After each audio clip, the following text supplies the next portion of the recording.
Welcome to a special presentation of Sellout Crowd, Conversations with Coach. I'm Bob Stoops. I'm taking time to talk with my friends and colleagues in the sports world to get caught up and share some stories. My guest today, Joel Klatt, Fox Sports analyst and Keller commentator with Gus Johnson. Let's start there, Joel. What's it like working with Gus, one of my favorite guys in the world, and love listening to you guys? Working with Gus is probably like working with or coaching some of your most talented athletes that you've ever been around. You know, like there's never a dull moment with Gus. I tell you, what I love about it is that he's got such amazing energy for the sport and for the kids that play it. I think that you guys, I'm sure, saw that and have heard that throughout the years. I always think about Hollywood Brown at Oklahoma and just his call of Hollywood. But that's the thing that I think I love most about it, Coach, is that he has a genuine passion for the kids that are playing the game.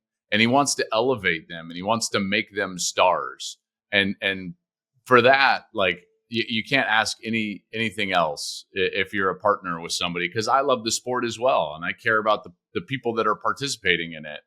And this is a guy that does the same. And so it's an amazing deal. And last thing I'll say is, like, I even get caught up in his calls in the booth. The hair on my arms start to raise a little bit. And, you know, when he goes to that moment and I can see it, you know, building through the play and I know where he's going, I'm like a kid in a candy store. And I'm like you sitting on the couch listening to these amazing calls, thinking to myself, like, man, he just makes the game so much better.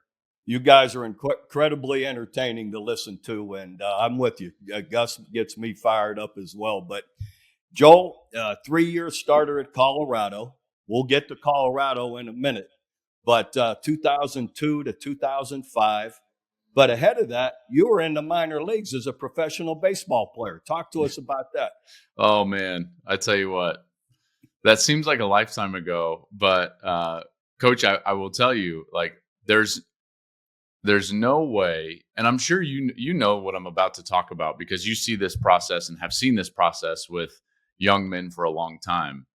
You know, when I first came out of high school, I didn't know what I was doing.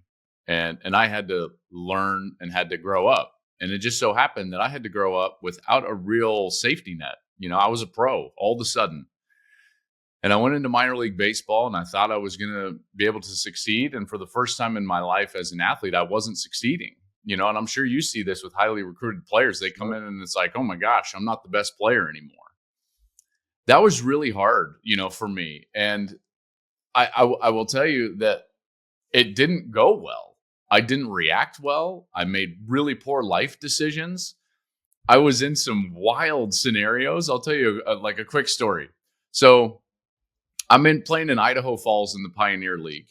And we played every single day. You know, because those owners, they just want to fill those stadiums up as much as they can. And they don't play getaway days like at 3 p.m. So the last game of the series is 7 p.m. And the bus driver is supposed to sleep all day. And then we play the game and he drives us home all night. And so every 3 days you spend the night on the bus, right? And we're in Casper, Wyoming, Coach. And we're going to drive over the Teton Mountains to go back to Idaho Falls, Idaho, which is where our hometown was. And in the second inning, we're sitting in the dugout and we look over and I'm like, hey, isn't that our bus driver having a Miller Lite in the second row? And all of us are like, yeah, I think it is. God is my witness, Coach, that night at about 3 a.m., we're driving through the switchbacks of the Tetons and our bus driver, and it was a manual bus, like an old rounded back, you know, like, no, you know, he's shifting gears. We just had like bad pizza for a meal. He pulls over onto the gravel. I think to myself, like, we're going over the cliff. Like, and he stops and takes a nap for an hour just in the Teton Mountains on the bus. And I thought to myself, like, man, this has got to stop. I got to go get an education. But I'll just say, like, if I wouldn't have gone through those experiences and learned and failed and learned from them, there's no way I would have had any success whatsoever after that, in football or really in life. I learned so much through that process, and I'm really thankful for it, even though looking back, it was kind of a failure. Outside of your bus driver, who else was one of your biggest influences in getting your career going and doing what you're doing today? Yeah, good question. The first one is my dad, and that's an obvious one, right? But then there's two others, really three I want to mention, and two of them really well. Gary Barnett, my head coach, and my offensive coordinator, Sean Watson. Those guys were instrumental in, what I think back now, and they were so fair. I was just a walk-on, and I wasn't recruited by Colorado before I went to play baseball. I wasn't recruited by any, Power 5 schools. I didn't realize that. Yeah. I was just a regular walk-on. And they were really fair with me, and saw what I was doing on the field as compared to the other guys and gave me chances. And every time we were in a scrimmage situation, I would play well. And they taught the game really well. Sean Watson taught me the game. It's why I'm good at this job, actually, is the way that he taught me the game. Because he didn't tell me just what was going on, Coach. He taught me why, always. There was not just the what, but there was always the why. And so those two are instrumental. And then there's a couple of guys in the broadcasting world, but namely there's a guy named Ken Miller. Ken Miller was an executive at Fox Sports Rocky Mountain. And he's the one that offered me, my first high school football game. And I was just going to be an investment banker and go into life and try to raise a family and maybe coach someday in the future. And he said, hey, come do this high school football game. I told him no 3 times. He then finally got me to do it. And then he was like, you need to do more of that. You were pretty good at it. Yeah. And he just started giving me jobs, to be honest with you, and sending my tape to other people around the country. And eventually that led to Eric Shanks, our president at Fox, seeing a game I was doing. It was a Kansas State, Texas Tech game on the regional. Do you remember the old regional package when Fox Sports Southwest would do Big 12 games? Oh, yeah. I was doing some of those games, and Eric Shanks saw me do one of those games, and kind of the rest is history. Yeah, that's awesome. And you, other than Cordell Stewart, you only 3-time 3-year starter at quarterback at Colorado. And before we get to Colorado, tell a quick story about the 2004 Big 12 championship game. You're going out for the coin toss against OU in Kansas City. Story. And you're the one who told it. I didn't realize Dan said anything, but tell everyone about being out at the coin toss ahead of the Big 12 championship game, our 2004 year. So first of all, we backed into that game.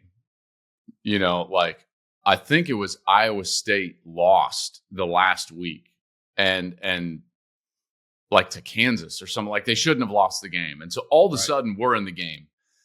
And you guys, for context, and I know most of the people listening will remember, in 2003 had lost the Big 12 championship game as an undefeated.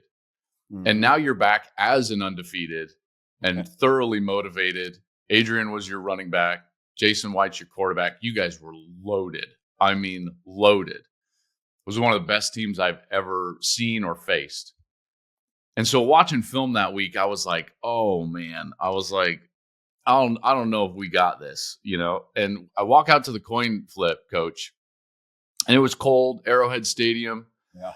And I mean, it was cold. And Dan Cody walks out and he just had Vaseline rubbed all over his arms, and I was like, geez. I was like, our nickname for him was Danimal. That's exactly what he looked like. That's exactly what he looked like. 260. Oh, yeah. And I'm thinking to myself, I was like, I know he looked impressive on film, but this is, and I'm not impressive physically, and so we go to shake hands before the coin flip, and he grabs my hand and he looks at me and he goes, stay safe. And I was like, stay safe. I was like, hey man, relax. You guys probably going to win this game. Sure enough, Coach, first third down, he hit me, drove me into that green dirt because they just painted the dirt. There was no grass on that field. Exactly. He drove me into the green dirt, and he's like, I'm going to be here all night. And my face was mashed up, and I was like, me too. All right. Last we got to let you go. You got your Fox broadcast at Colorado again this week, right? Well, I've got to go to Champaign, Illinois. So I've got Penn State, but the kickoff show is going back to Colorado. I've done them now opening 2 weeks.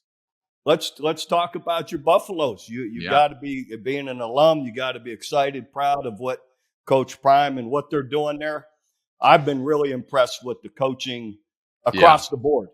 I think that's what, when I talk with anybody in your line of work, that's immediately what we start talking about is how impressed we are with things like their operation, how clean and efficient they look on offense. It's as if these guys are, 10 guys that played last year that came back in the same offense. That's kind of how they look, but it's a brand new team. They came from everywhere, and it's a brand new coaching staff. So, what Dion has done to build a staff that is this good, and then credit to Sean Lewis, the offensive coordinator, and Charles Kelly, the defensive coordinator. But I will tell you, it's been, let me just put my alum hat on for a moment. I didn't think Colorado would do this ever again, and play at this level again, because as you know, it's really hard. Once you hit those bottom out as a program, and they had, it's really hard to bounce back unless you have a lot of money and a natural recruiting base. And Colorado has neither of those. And so for him to come in, and I was a little involved on the coaching search, and my argument for him was we need exposure and energy, which he's going to deliver right away, make us relevant immediately. And then we need a recruiting base, and we can't change our geography. So we need to bring in somebody that is his own gravitational pull in recruiting. Right. And that's exactly what Dion is. So as you know, you either need a great natural recruiting base, or you need a dynamic staff / head coach that's going to draw players to you, or a big brand. And he's certainly that. So I didn't think I would ever see this again at Colorado. I love seeing it. I will tell you, this is a really good football team. They're deficient on some areas. They're not going to win the Pac-12 this year. Don't tell him that. He'll put it up on video all over the facility as motivation. But their offensive line is not quite where it's going to need to be. But their skill position players, Coach, are as good as anybody in the country. From what I've seen, I agree totally. I'm with you. Their offensive execution and play design, I've been incredibly impressed. Defensive discipline, really strong. So they're doing the right things. And Coach Prime and his staff are definitely reaching the players. Yeah, and to me, that's what a coach's first job is to make sure you're reaching the guys, reaching the players. And I've always been interested, because you did such a good job of having your finger on the pulse of the players, and as as bristly as you would be towards us and the media at times, and you weren't by any means, but when I saw you around your players, there was a love and admiration and a trust that was very unique. And the more that I do this, the more that I realize all different personality types can succeed as a coach. They really can. Right. And a lot of different styles can succeed in coaching. But there are some constants. Number one is your players have to trust you. And in order for them to trust you, you have to love them, number one, and third, put them in the best position to succeed. And they've got to trust that you're doing that. You did that marvelously throughout your entire career. And I think that's what Dion is doing. Again, different style, but his team trusts him, and the coaches are putting them in position to succeed. And when that happens, it becomes cyclical, and more trust is built, more belief is built, and then you generally play over your talent level. I agree totally. When you genuinely care about your players, they know it, and obviously, and then they show it in the way they perform, compete, and how much they care when they're on the field. And you can bet, you could tell with Coach Prime and his staff, they're reaching their players and they're playing well for them. But we got to let you get to the airport. Really appreciate you joining me, Joel, in my new endeavor right here. This is amazing. Being interviewed by Coach Stoops, I never thought. This is bucket list. Tell Gus I said hello too. I will. I will. Appreciate You're the you, absolute Joel. best, Thank you. man. I loved working with you. I loved covering your teams. You are the absolute best. We were together with Fox there I had 1 year going. You're on how many now? A bunch. Oh, shoot, man. This is my 9th year with Gus. So good. Well, good luck to you guys, Thanks, and man. appreciate you joining us. You got it. See you, bud.